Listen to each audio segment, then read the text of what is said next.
بسم اللہ الرحمن الرحیم قال فما خطبكم ایہا المرسلون.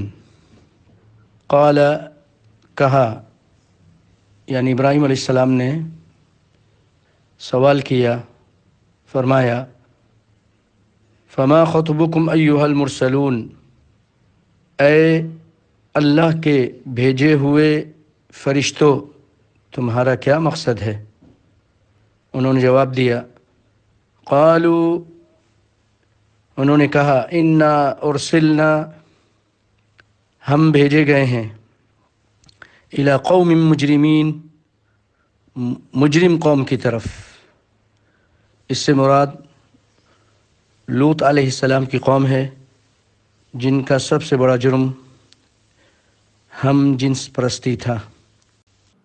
اگر آپ کے پاس علم غیب ہوتا تو آپ پوچھتے نہیں، آپ کہتے ہیں ہاں تم تو اس مقصد کے لیے بھی آئے ہو نا، تو کب جا رہے ہو، کیسے، کب نکلو پھر جاؤ. کوئی ایسی بات نہیں کی. پوچھتے ہیں تمہارا اور کیا مقصد ہے.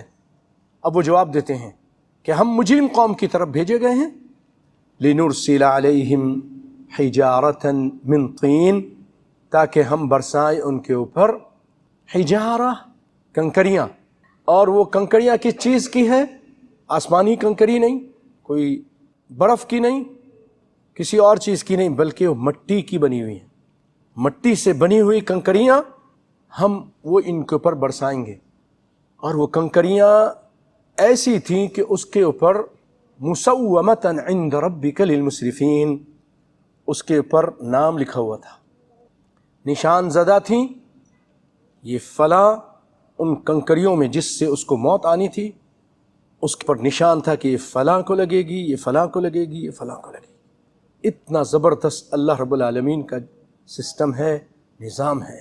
ہزاروں کنکریاں ہوں گی، ان میں سے جو جس کو لگنی ہے اسی کو جا کے لگی. خطا نہیں ہوئی. آج گولیاں خطا ہو جاتی ہیں، مارتا کسی کو جا کے کسی اور کو لگتی ہے، لیکن رب العالمین کی جو بنائی ہوئی گولیاں ہوتی ہیں بھائیوں، جس کے طرف بھیجی ہیں اسی کو جا کے لگتی ہیں. ہمیں اللہ سے ڈرنا چاہیے. مسومتاً، نشان زدہ، کس کے لیے ہے؟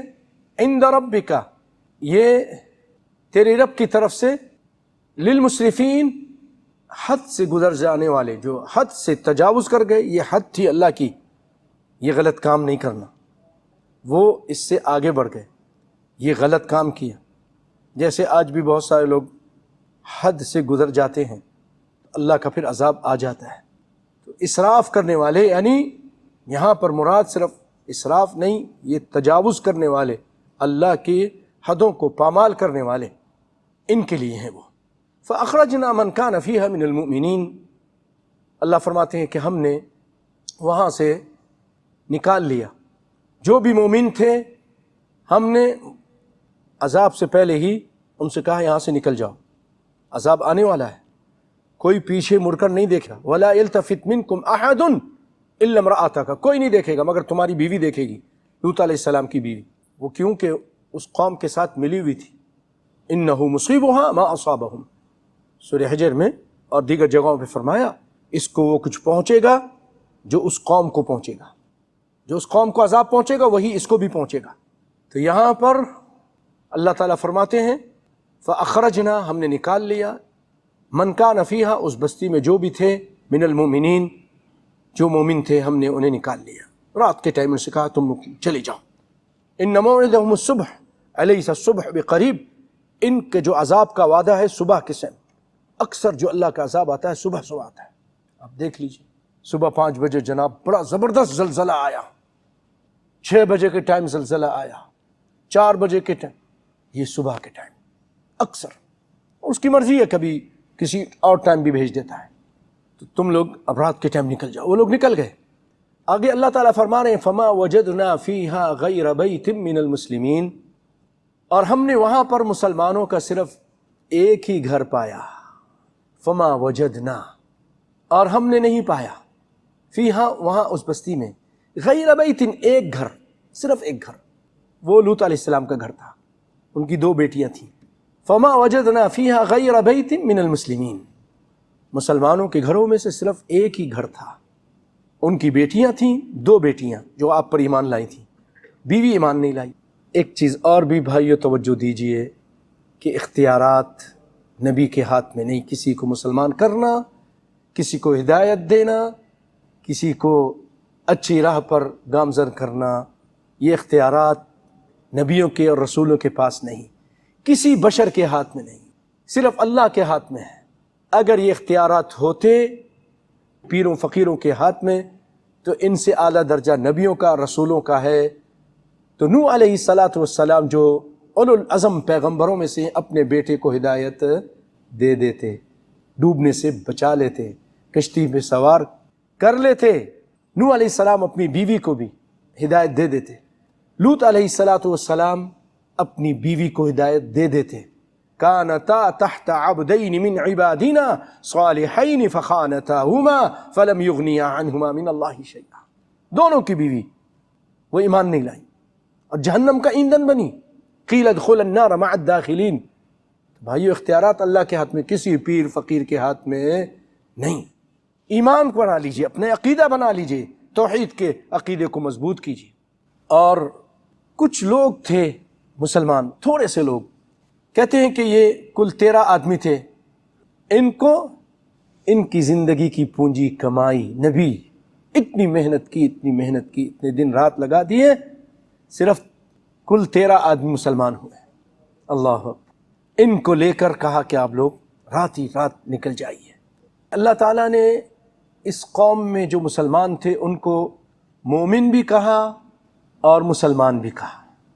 علماء اس سے استدلال کرتے ہیں کہ اس اعتبار سے ہر مومن مسلمان ہے، جو مومن ہے وہ مسلمان ہے، کیونکہ ان کے لیے پہلے مومن کا لفظ استعمال ہوا اور اس کے بعد مسلمین کا لفظ استعمال ہوا۔ کچھ علماء یہ بھی کہتے ہیں کہ ضروری نہیں کہ ہر مسلم مومن بھی ہو، کیونکہ سورۃ حجرات کے آخر میں اللہ تعالیٰ نے کچھ لوگوں کا ذکر کیا اور کہا تم یہ نہیں کہو کہ ہم مومن ہیں، قولوا اسلمنا، یہ کہو ہم مسلمان ہیں، ہم مسلمان ہوئے، اسلام لائے۔ ولما يدخل الایمان فی قلوبکم، کیوں؟ ابھی تو ایمان ایک اعلیٰ درجہ ہے، اس درجے تک تم نہیں پہنچے، اور ایمان صحیح معنوں میں ابھی تمہارے دلوں میں داخل نہیں ہوا ہے۔ آگے فرماتے ہیں وَتَرَكْنَا فِيهَا آیَةً لِلَّذِينَ يَخَافُونَ الْعَذَابَ الْأَلِيمَ، اور ہم نے یہ جو عذاب آیا نا بھائیو، عذاب اتنا خطرناک تھا، جبریل علیہ السلام نے اس بستی کو اٹھا لیا اور آسمانوں کی طرف لے گئے۔ بعض روایتوں میں کہ وہاں پر آسمان کے فرشتوں نے اتنا قریب لے گئے تھے، وہاں جو کتوں کی بھونکنے کی آوازیں سنی اور وہاں سے ان کو پلٹ دیا اور پتھر کی بارش کر دی۔